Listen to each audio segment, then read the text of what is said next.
Dear Father in heaven, we thank you very much for this evening. We thank you, Lord, for the joy that has filled our hearts. We thank you, Lord, for the privilege to rejoice.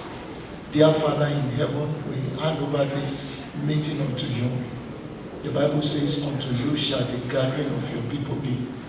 Lord, we ask that in this place you be the Alpha and the Omega. Everything we hand over unto you. Spirit of the living God, that you will glorify Jesus in this place. As we play together, as we worship, as we sing, we ask that your presence shall be very tangible. Thank you, eternal Father.